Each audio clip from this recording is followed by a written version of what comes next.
Yo, what's going on, man? It's Big 40. I'm on the Black Couch with Dreamshot visuals, man. Tap in. This shit right here is exclusive. Alright, we got Big 40 on the Black Couch with us today. How you feeling?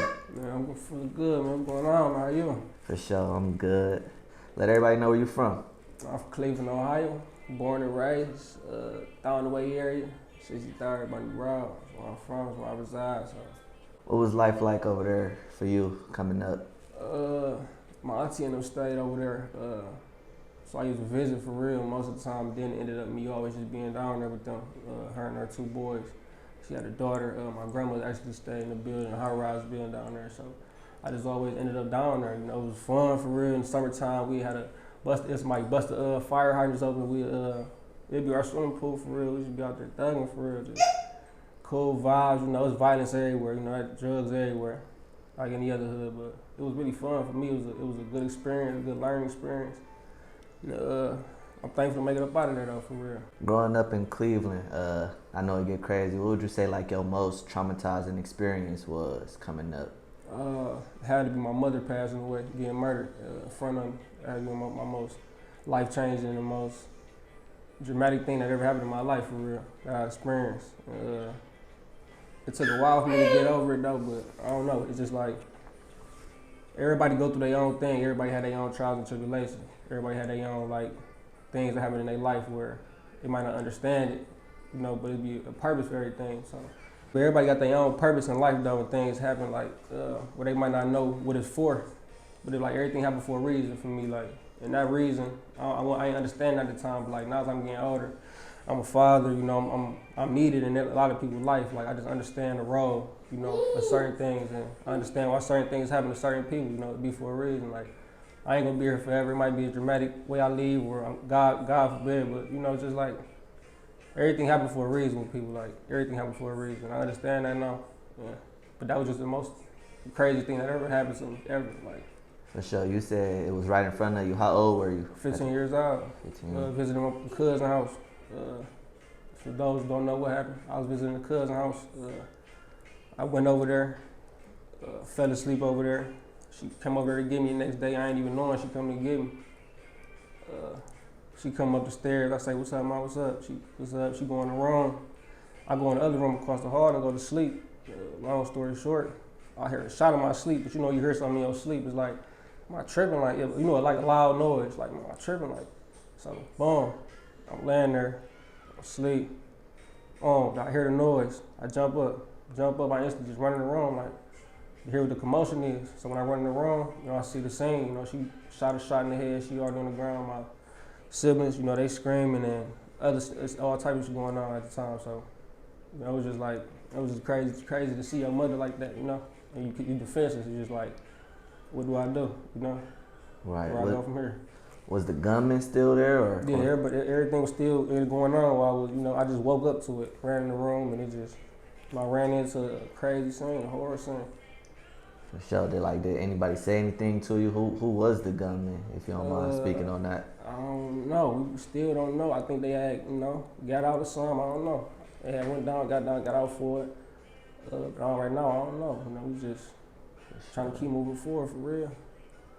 You know, God gonna handle everybody. You know, karma don't miss nobody. He don't miss nobody at all. Like, God see everything you do.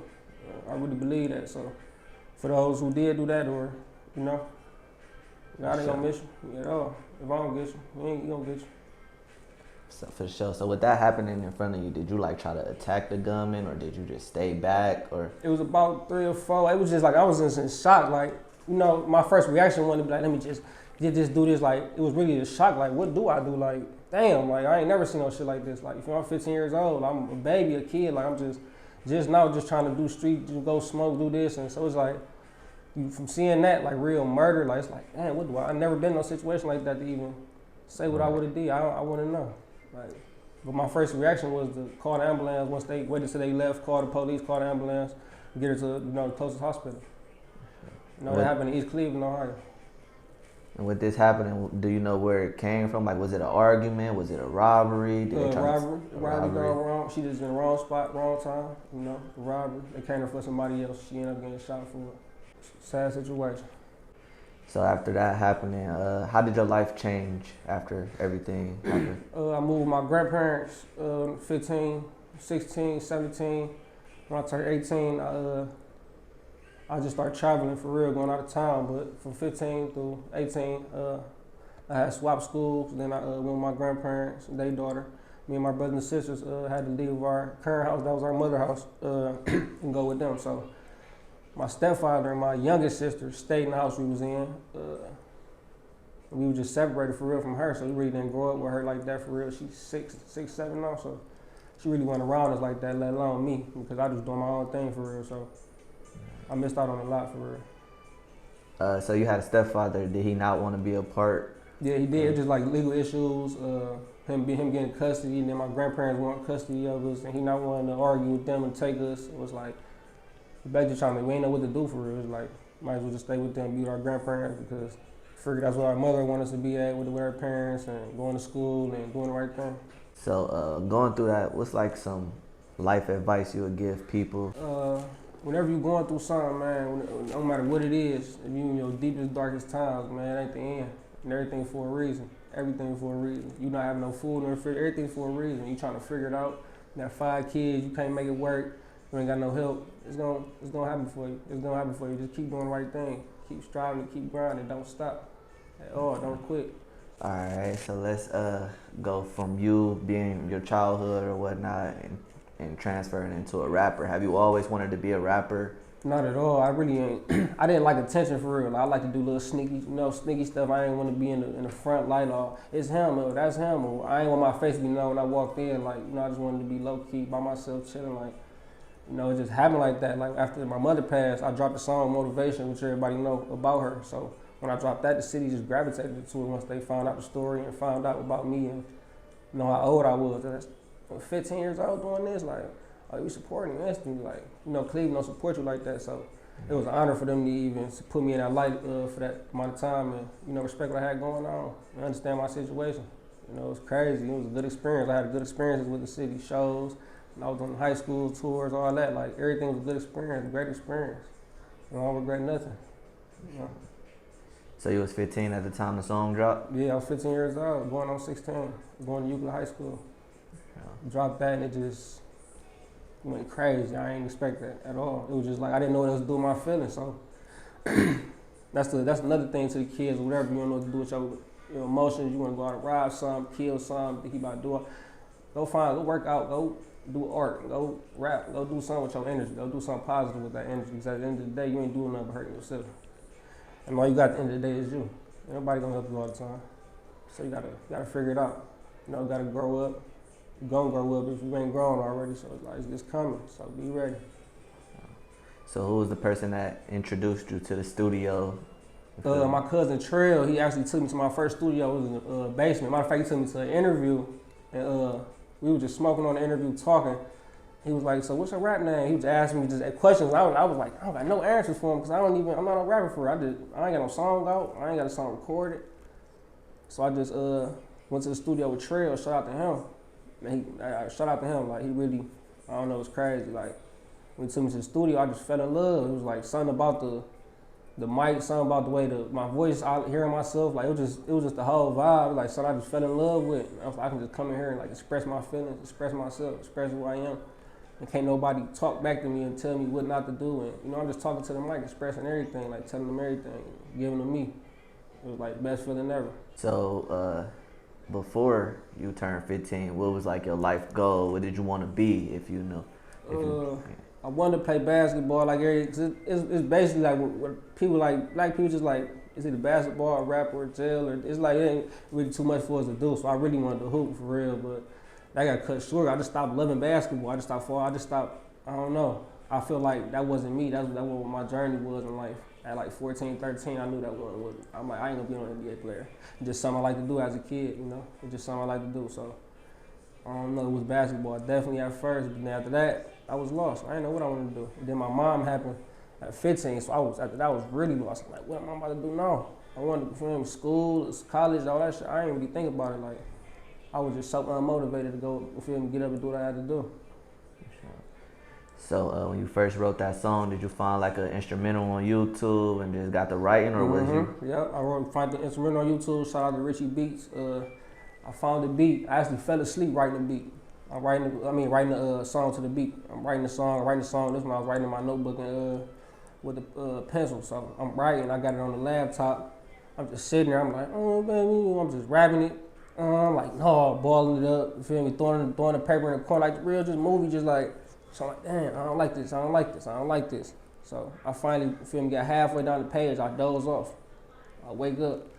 Probably like 2 hours later, get the call and everybody on my phone like, man, listen to this, man, you like this, man. They give me good feedback, like, yeah, look, bro, that's it, like, you doing your thing, like, I just ran with that, like, made me smile. I might go to the studio then, I might do this, I might come video, I might do this thing, all right, I'm a rapper now. So went to the studio, recorded it. Shout out to Jay at London Royal Ink Tattoo Shop on 260. Went to them. That was my second time in the studio. Went in there, recorded with Jay, and I just heard my voice with the. I ain't really like the auto tune. Once I heard it with my voice and then with the beat, and it was like, oh, I like it. Sound like a real rapper. Like, I like this. Like, I just fell in love with it. Dropped the song and it blew up. How many doors did that open up for you? Did you end up getting signed after that? Or? Nope, I ain't never get signed, but I ended up signing a management deal with Sean Oates. That didn't work out. I ended up getting in a verbal deal agreement with a dude named Flo, Tesla Music. So I was messing with them. And after that, I started messing with them. It didn't work out. I tried to go on my independent route, try to figure it out for myself. Like, so that's where I'm at now with it. Still on my independent route, still trying to figure it out. For sure. So what was going on? Like, why wasn't these people working out for you or whatnot? It was just, I'm gonna tell you this, like, it's best for you to just go out and find your own route, man, because people be having secret agendas, they try to take money. It was just all type of little weird stuff, and then it was like, I don't know, I feel like them being 20 plus years older than me, their communication skills was off, and it was some in my mind, like, you ain't stupid, they ain't talking to you about what's going on behind the doors, they ain't never talk to you about what's going on with you, so I'm like, might as well cut ties now, because when we get, with the white people, we doing business with this, I know I'm gonna get cut out, a lot of money, and a lot of this, my family's I'm gonna suffer for it later on, so I seen that early. So I just, cut ties before we, get there. So do you have any like big features out now? Right now, I ain't really been dropping lately for real. I've been in the cuff for real, trying to stack up my music. I've been trying to get features for people and just save it because I really want to get my catalog together, my sound together. I want a certain type of music to drop, certain type of videos to drop. Now it's just a different type 40, you feel me? I just coming on some different type stuff. Like, I ain't really trying to come them 100 people in the video, we got guns, and it's all like, moved on for that. Like, I don't know. I see myself at a bigger plateau, so I'm trying to do something different. Sure. So what is your creative process like when you go to the studio? Still? Yeah, I'm about to stop smoking soon, but I smoke, go in there. Probably before I go in the studio, I smoke. Boom, I can smoke in the studio, I smoke in the studio. That's all I about to do. Probably drink a little bit, here and there. That's all I really do, but it's like, it come off the top. Like, I'm just so trained to do music now. It's like, it's just easy for me to go in there and just say how I'm feeling every time. Like, just rhyme, say how I'm feeling. Like, it's easy to do it now. Like, sometimes I don't even write when I do my music. I just go in there and say it. It's like, and I understand why people do that now. Like, at first I'm like, y'all don't write down y'all songs, y'all don't remember them, and I just go in there and be rapping, bro. Like, at first I started out writing, so now I'm like, I see what y'all saying. Just go in there and say how you feeling. What would you say, like, through your journey, what was the best piece of advice given to you from somebody else? It might have been just don't quit. And I just always stay with that. Don't quit. Don't ever quit, no matter what. And that was after I graduated school, because I never graduated high school. I wish you would have told me that before. I just didn't have it in my mind. Maybe I just needed somebody to tell me, actually say it to me. To hear just like somebody need to hear somebody say like they proud of you, or like, I'm proud you did that, I'm proud of you. Like, some people need to hear that. Some people, that really make them genuinely just happy. Like, man, you really proud of me? Like, so it's like, don't quit. I just can't quit anything I do. Like, music, that's why when I fell off doing certain stuff, or I stopped doing this, I just never quit. I always try to stay in the studio. Or I try to get money to pay for studio time, features and all that. I always try to keep consistently doing that because it's something I like to do, and it's something I started off doing, and I just can't quit doing it, So just don't quit. That's the biggest jewel in life somebody gave me. Don't quit.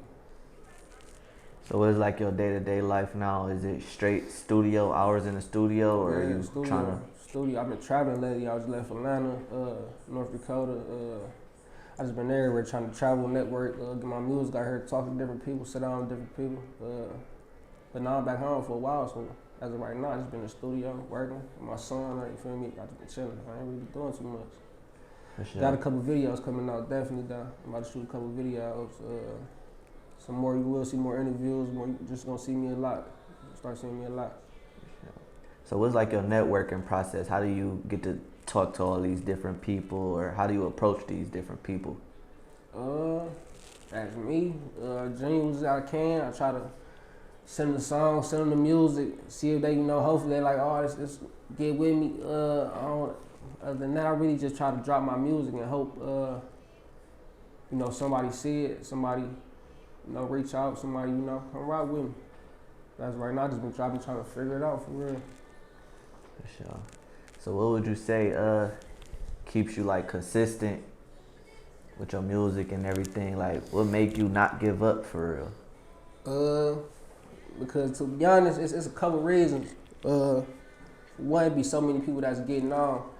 I ain't gonna say they're not musically talented or they not, but it's like I got so much fire, like I can really make a song. So I feel like I can really, I can do something with it. Like if you good at something, you good at playing football, why not try to go to the league? Like you good at basketball, why not try to go to the league? If you just good at anything, why not try to take it to the higher place, just take it to somewhere higher. Like why be stationary and just chill there with it, go somewhere with it, do something with it. Like so that's where I was at with it, and that's why I, do what I do now.